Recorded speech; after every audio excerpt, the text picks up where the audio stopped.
I'm in love with the demon I kill people with. Perhaps you already hear for the first part of our journey. The demon who is my lover and I stood in the blood of the two detectives who came to arrest me. That chapter of my new life came close to being complete. The gunshot was loud, and I didn't know if we'd be able to hide it. The blood and brain matter coated the walls from the exit wound of the bullet. The blood was warm, and the detective I slashed repeatedly was still alive. He choked on his blood, looked at his hands, and then up at us in disbelief before consciousness left him. His body still twitched until the final spark finally died. My first victim. The demon didn't take this one's life. I looked down at my hands. They were coated in their blood and I curled my fingers. It felt like a dream. I helped the demon kill the wrongdoers of the town, yet it was always him who delivered the final killing blow. Since it was the first time I had ever killed someone, I didn't know what to expect or what I wanted from it. I felt his gaze on me, studying and curious. I looked up at him. I can't believe I actually did it. And I think I actually enjoyed it too. You did, and I am proud. However, people would have heard the gunshot. We need to leave, unless you want a shootout with the police. He teased. Eyes glowed, and the thought of further bloodlust only excited him. We embraced each other, lips touched, and our soaked clothing soon discarded on the floor, and our bodies connected as we reached our mutual climax, surrounded by blood and death, something that would later become our norm. When we were done, I began to clean the room, and at first I hurried to get it done. Strangely, none of the neighbors were concerned about the gunshot, and people tended to mind their own business in case they were drawn into something unfavorable, or perhaps the demon had done something to keep them quiet. I feel truly different now. Don't worry about cleaning it up. I believe it is time for us to move and seek out our next adventure. Will you delve into seeking different kinds of victims? I'm interested in the development. He paced around the apartment, caring not about the blood and his nudity. I killed him. I didn't think I'd be able to do it. He regarded me patiently, comfortable and content with the gore around us. It is one thing to ask someone to do it for you, yet that step of taking a life yourself is a joyous occasion. Most humans lie to themselves about the beasts they are, and here you are, honest in your desire to kill. I wasn't sure I wanted to kill frequently. I only wanted the two detectives gone so I wouldn't be taken into custody. We're gonna need to dispose of the bodies somehow. The demon curled his top lip in distaste and irritation of having to repeat himself. It is time for us to move on and find somewhere else to go. We have lingered here too long. I didn't want to leave. I made connections here, acquaintances or even friendships, and I hated the idea of being on the road when laying down roots had been so difficult. As was coming up with a new identity and background story, he must have known my concerns and reached out. Your life will never be the same. The fewer connections you have, the easier any change will be. I will, however, be here consistently for you. He had a point. It would mean a new identity, a new look, and a place to live that differed greatly. I knew I should just get rid of the bodies, but all I wanted to do was be clean. I didn't answer him, and I knew he would always be there, either physically with me, or he'll be lingering in the shadows waiting for my call. I put my bloody clothes in a plastic bag, stripped off and got in the shower, the red liquid flowing down the drain. I scrubbed the blood from my body, and I knew it was probably best to leave. I couldn't exactly go to everyone I met in town to tell them what happened, or where I was going. I'd miss them. I didn't even know where I would be traveling to next. I'd have to simply disappear. I scrubbed my hair and my skin until it was tender. I couldn't escape my mixed thoughts. Killing felt incredible. And then there was the guilt of that man's family. He would have had a life, goals, family, a whole existence that I removed. The detective was justified in removing me from society. It was only a matter of time before we would kill again. You still have your sense of humanity about you. He drawled, leaned on the doorframe and eyed me curiously. You will lose it as time goes on. With every kill, you will find yourself growing stronger. You'll become free. And perhaps you will receive more as a reward. A reward? What kind of reward are you talking about? The demon didn't answer me. He disappeared surrounded by black smoke, and I was left to pack a few possessions. When nighttime came, I packed a car with my necessary items and poured gas over the possessions I built up over my time there. I lit it up and soon it burned. I watched for a moment and realized this side of myself would fade away. I wanted to call the fire service to warn them, but I didn't. I drove silently into the night and knew the demon was with me. As always, neither of us spoke to each other. My thoughts raced with how much I didn't like the constant fleeing, or not being able to maintain any connections. I drove as far as I could before I needed fuel, and this was far from the dangerous, dare say, glamorous life that I expected. I must have been frowning, or the demon read my thoughts. Are you disappointed in me, and the life you now have? He appeared in the front seat beside me. I could feel his eyes on me, yet I had to focus on the road ahead of us. It wasn't what I expected. I imagined things to be different, less secretive, more exciting, even glamorous at times. I got used to being in that town and seeing the people there. You know, taking out the wrongdoers who would wander into town, and it gave me a sense of purpose. I thought more. The demon could read my mind, but many times would often make me speak things out loud. I shrugged. I guess being with a demon isn't what I expected. I smirked. I felt a tightening around my throat. The demon didn't need to physically move. I gasped for breath. My vision blurred and I knew he wasn't pleased with me. I swerved the car and had trouble remaining in the lines. I saw the blurred images of the forest beside me. Was he going to kill me? I'm sorry, I thought, and the demon released his grip.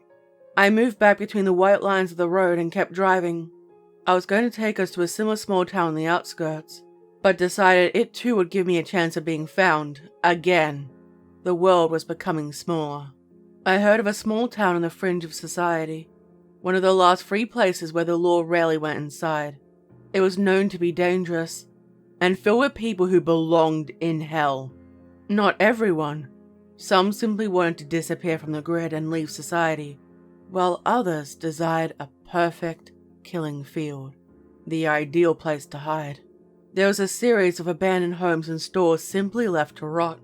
Everything was overgrown, and resembled the set of a post-apocalyptic movie. I saw a place that made the one we used to stay in look like a palace. Everything looked run down, and like it was never cared for. The buildings were barely maintained, and coated in a layer of rust from neglect. There was a collection of RVs and rusted out caravans, from the 50s to the late 80s. Definitely nothing from the early 2000s or later.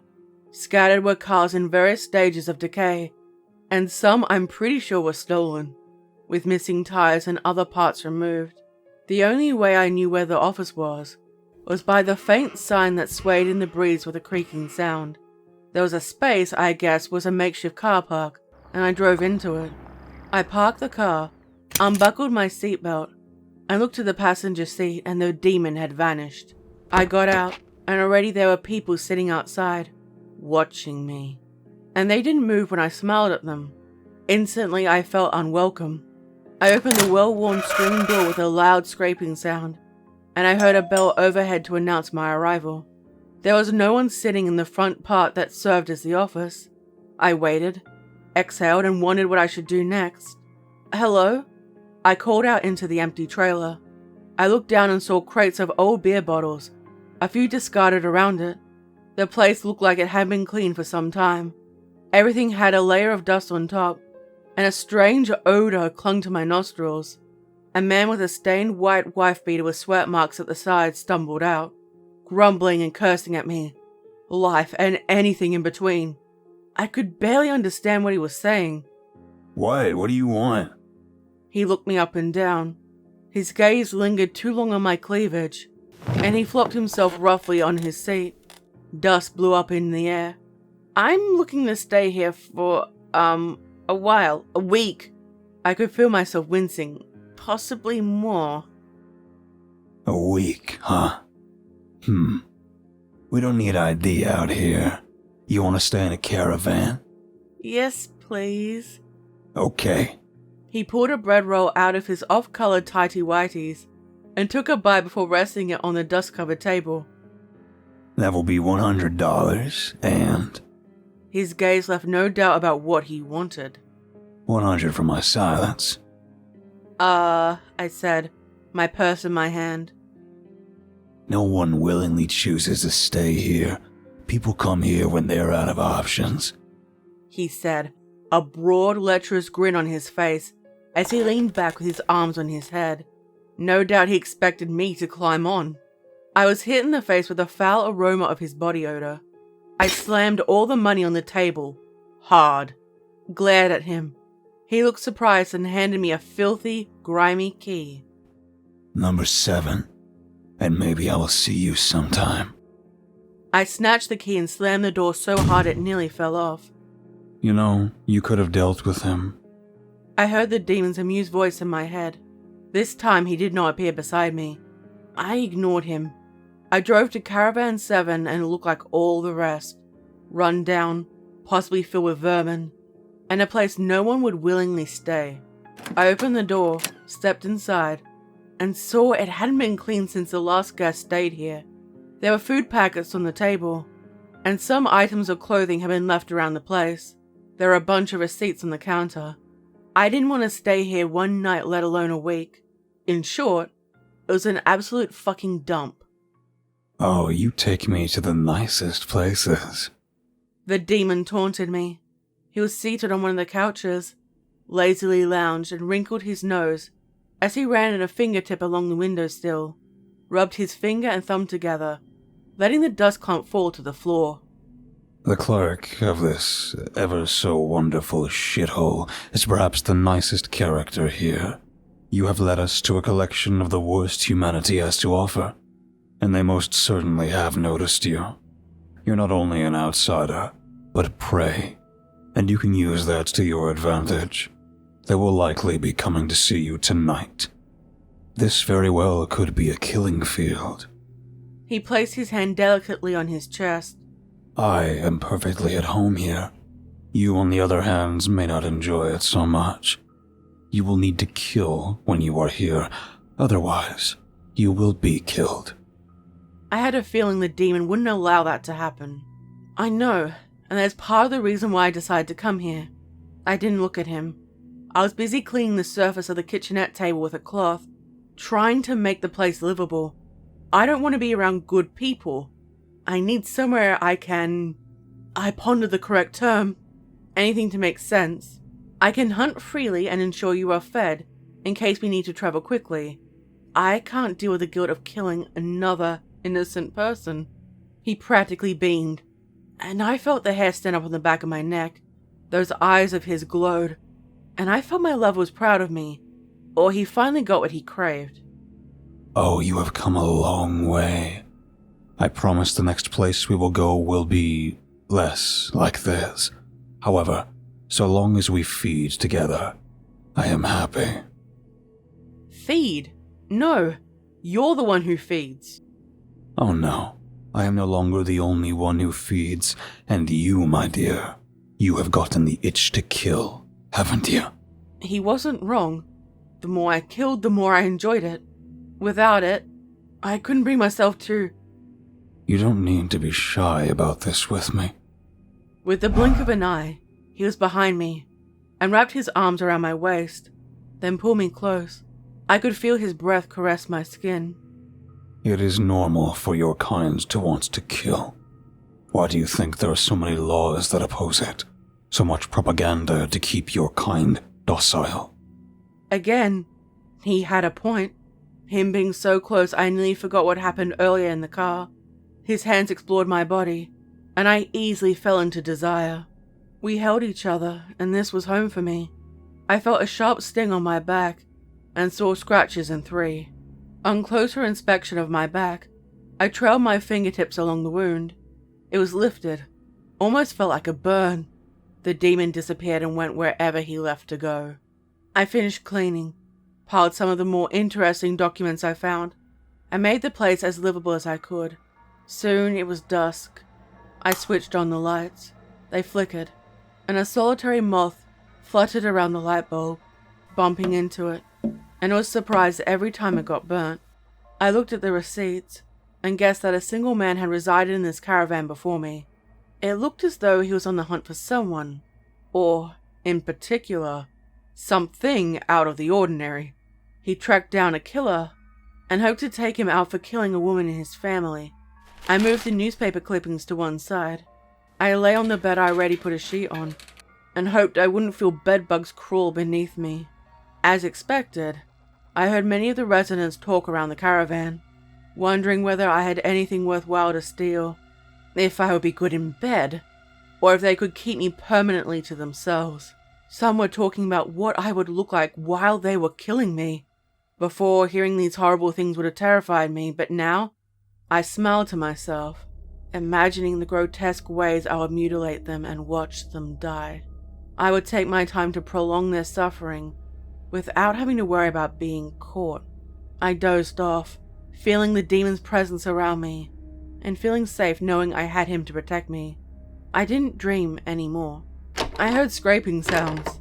Someone was trying to pry off the lock on the door. It seems we have some visitors. 2 of your fellow residents have come with less than honorable intentions. He leaned on the kitchen counter. His forearm rested there, and he sat on one of the chairs that barely clung to function, while watching the other struggle to make his way in. And I know this is what you wanted. The rattling was loud, and I wasn't sure they were able to pick the lock or if they just wanted to scare me. I heard whispering from the 2 of them, warning the other to be quiet. I rested a kitchen knife on my stomach, twiddled my thumbs, and waited for them to finally break in. Will you do it here, or shall we go on a little adventure? You don't want to have to clean the caravan again. He had a point. His eyes gleamed with the build-up to the kill, and finally the door opened. They didn't let it creak and held it steady. They couldn't see the danger standing so close to them. He faded, with those eyes of his being the final remnant before they too disappeared. I could smell them before I saw them. Body odor, stale alcohol, and even the many stains on their souls. I saw a knife in the hand of one and a handgun in the others. I want one. It has been too long since I have fed. The demon murmured. They were unable to hear him as his victims rarely did. Look here. Give us all your money, you little bitch. The one with the knife demanded, while the other with a gun aimed it directly at me. So far, they didn't see the knife I had. My fingers concealed the blade. All my money is in my purse, I answered calmly. It visibly unsettled them. They looked at each other, questioning my response, and I doubted anyone they had threatened had been so calm. How much would you kill him for? I asked the one with the gun, ignoring the one who held the knife. He looked at me, surprised with the offer, and it didn't take him very long. $500. Oh, this is perfect. The demon drawled. His eyes lit up at the conflict. He leaned on the table with his eyes gleaming at the sight of the potential suffering, and the one with the knife seemed to hear him. It has been many years since I watched a clash between gladiators, and I will be kept wanting with these 2 degenerates. He flinched with a... What was that? The pair argued between themselves, bickering over the price and the threat of selling the other one out. The handgun was fired, and the gunman's shoulder was stabbed. Blood and pieces of flesh squirted into the air. I knew there was no honor among thieves, but still. Fuck! I didn't expect it to happen so soon. Or here. Excellent. There is one problem. Both of them are still alive. This time the demon allowed them to see him. He stood over the one who was dying while the other looked stunned, eyes wide and locked on him. The demon leaned down, wriggled a claw in the fresh wound of the dying man, who let out a choking sob and chuckled. So much for keeping the caravan clean. As a blood pool soon joined the other questionable stains on the carpet. This wasn't exactly how I wanted it to go down. Despite the irritation of having to clean yet again, The bloodlust had awoken once more, and the demon and I pulled each other into a lustful embrace. Our clothing was forgotten and discarded, our bodies intertwined in the blood of the dying man. I straddled and rode the demon. I could feel his claws on my soft flesh, and I knew there'll be more marks on there come morning. The whimpering survivor gripped his wounded shoulder, forced to watch, too terrified to escape or find his way out. He slid to the floor, eyes focused on us, and when the demon climaxed loudly, the gunshot victim's life passed, and his life source was taken. A black swirling mist entered the demon's open mouth. You will need to take care of him, or I can, he recommended. His hands rested on my thighs and mine on top of his. Together we observed the wounded survivor, and his blubbering suggested that speech was beyond him. His mind was broken by what he had witnessed. I don't know what was happening to me. No, I want him alive. I could feel the demon's questioning gaze on me. I want to keep him alive for something. The demon raised a questioning brow, tapped my thigh with his clawed hand and stood. I slid over to him, lowered down to be at the broken man's level. He was muttering under his breath, trembling, shaking his head and murmuring no repeatedly. He still refused to look at me. I needed to find something out. I had to use my hands to lift his chin up while he pulled away. His eyes locked shut, and I couldn't make out what he was saying. Finally, I got him to look at me, and I saw my reflection in his eyes. For a split second, my eyes looked exactly like the demon's cat-like ones. I gasped in shock, and soon they returned to normal. I froze for a moment, trying to work out what it meant. Can we simply kill him and find some of the others at this park to feast on? The demon's slightly irritated voice rang out. He walked through the blood and left footprints, if you could call them that, along the carpet back to his seat. I'd been distracted from my original thought. Why did my eyes change? I looked at him. The demon drew back his lips, showing his fangs, and I wasn't quite sure if it was a smile or a sneer. Neither of us had any clothing, and were content in our blood and nudity, again. We were just intimate and shared a kill. Perhaps it was some remnants of my energy showing up in your eyes, a trick of the light. Or it could have been something growing inside you. Or... He emphasized in delight at not answering my damn question. You could have simply imagined it as an excuse not to keep him alive, to find out more about the many colorful residents of the place. Some of them are truly not what they seem. I narrowed my eyes. Do you know who the person who stayed in the caravan was? The demon let out a bored sigh, lifted one of the pieces of paper to regard it, and shrugged. He is... no, I doubt he is alive now. Was looking for his missing wife and daughter. He suspected one of the charming individuals here was responsible for it, and he was probably right. He leaned close. Are you now becoming an anti-hero for those who couldn't reach justice by any means? There are many wrongdoers in the world, so you will not be short on finding victims to kill. I listened to him silently. There is a small problem. That... He pointed to the man that still shivered and whimpered in the corner. Started out as an innocent boy, abused and terribly neglected by his parents. If you could, would you have gone back in time to kill his parents and potentially push him into further levels of deprivation? Are you trying to stop me from killing people? I demanded. The demon earlier would have done anything possible to encourage me to take lives. Oh no, by all means kill as many people as you like. Ruin their lives and those of their descendants, and bring chaos, blood, and destruction on Earth. I'm merely questioning your logic behind your reason for doing so, especially when it comes to selecting your next targets. I exhaled. There was a silence between us, only disturbed by the man's whimpering sobs. I still don't want to kill innocent people. There are none. The sooner you learn this, the better. In a swirl of black smoke, the incubus disappeared, and only his glowing eyes remained before they left. Again, I was left to deal with the fallout, the cleaning of the bodies, the blood, and dealing with the survivor. I tossed him a cloth to help with the bleeding, and paced around the contained space, trying to think of the best course of action. Okay, I have to bury the body, then I need to clean the fucking carpet, and hopefully make sure none of these people heard. I stopped. The whimpering was getting increasingly more annoying. I was going to ask him whether he knew something. I threw some cleaning cloths, sprayed him, and picked up the knife and gun to keep them out of reach. Get cleaning. Where do people here get rid of the bodies of people they kill? He mumbled and shivered. His hands were shaking, and he started to use the cloth to absorb the blood. Answer me! Answer me! He pointed with a trembling hand, and it seemed he could no longer speak. There was an empty field where there was one of the abandoned wooden houses. I wasn't surprised they were used to stash bodies there. Take the body, dismember it, and bury it. And I want you to come straight back here, I said, putting my clothes back on.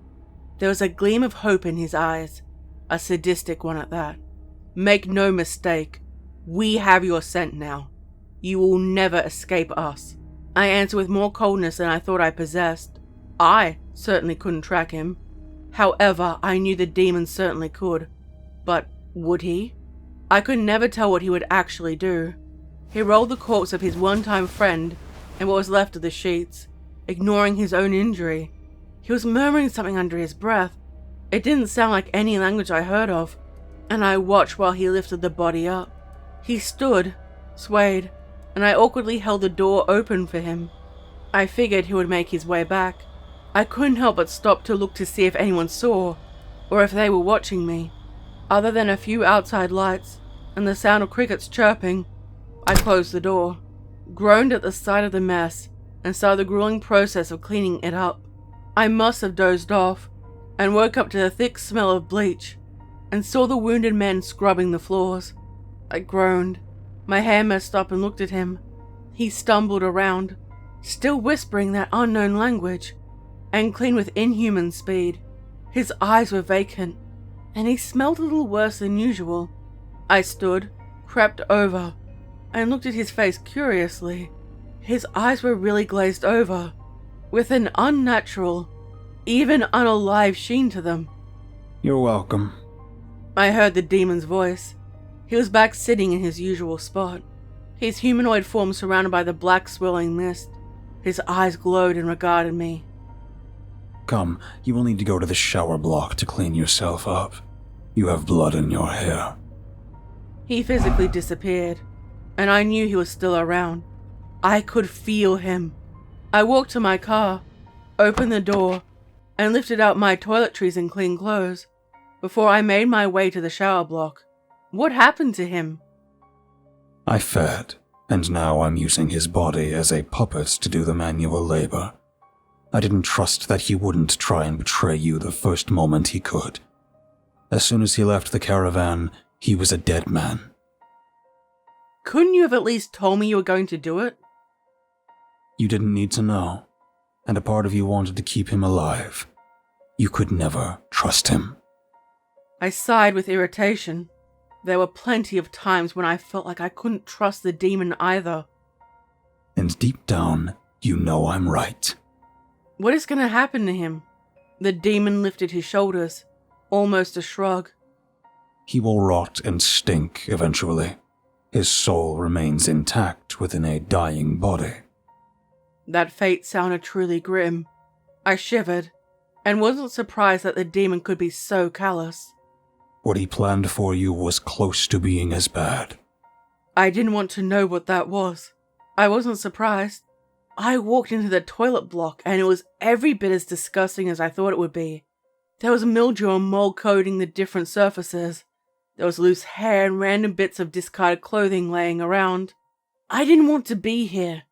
I didn't bring any flip-flops, and I didn't want to connect my bare feet to the filthy tiles. I'll hold you. His voice reassured me. I stripped off, leaving my footwear until last. In his semi-human and demon form, he held me in his arms off the floor. I reached over to the faucet and turned the water on. I expected the water to be dirty, but it was warm and clear. I washed the blood and gore from my hair, shampooed and conditioned it. In his arms, I nearly forgot where we were. I bathed while he held me. The steam and sound of the water flow distracting me from where we were. It didn't take long for our hands to wander, our lips to touch, and soon that embrace turned intimate. The three-pronged scar on my back ached, and when I heard we were not alone, I looked over the demon's shoulder to see 4 of the residents, including the man at reception standing there. He had my clothes in his hands, and when the steam cleared, he noticed I had company. There were times when I would forget that other people couldn't see him. They made choking sounds, eyes wide in shock, and looked up at the demon. His eyes glowed and I could feel him grow hungry again. I heard a wild stumbling around. An axe dragged along the ground, and he flung it up into the air to bring it down hard on one of their skulls. The demon's zombie pet had arrived. It cracked loudly. The victim staggered and fell to the ground.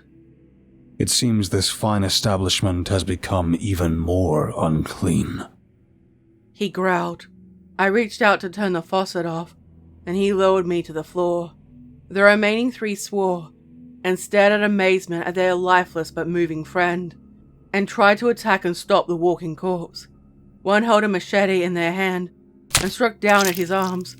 The raised axe fell to the ground with a loud clanking sound, as severed limbs flailed around. It all happened so fast. Soon the undead was on the ground in pieces, but still trying to attack. I looked at the demon, who maintained his neutral expression. I barely saw him step forward, take the owner's skull in his hand, and crush it, not bothering to feed. The broken pieces fell to the floor, and it squirted all over his form. There were 2 remaining ones, who turned and tried to flee for their lives. The door slammed shut, locked them in, and they struggled with the doorknobs to try to leave. I will take these 2, and tonight, my dear, we will go on a rampage and fill this wretched place with nothing but blood. He didn't give me time to respond. He seemed taller, more ferocious, and 2 lumps spurted into bat-like wings. They spanned outward, beyond his physical form, and made him look incredibly imposing. I backed away from him, and I don't know exactly how it happened. In barely the blink of an eye, the 2 men were in pieces, their limbs thrown around with blood and entrails on the floor, walls, and ceiling. It dripped down steadily. I didn't see him feed on any of them. There are a few more who remain. Come, it is your turn to end their lives and what miserable existence they have managed to live. He had returned to his black mist form. It moved around him and his eyes glowed. The door unlocked and creaked slowly open to allow me to exit. The shower now seemed completely pointless as I stepped through the bloody floor. I felt the organs squish under my feet, and I purposely tried to not look down. It was still warm. I left my clothes discarded on the floor, unworried and concerned about my nakedness as I went into the caravan park. The moonlight made it easier to see and lit up my path. Most of them are sleeping. It is your chance to take them out. Go, my dear. I want you to destroy them all.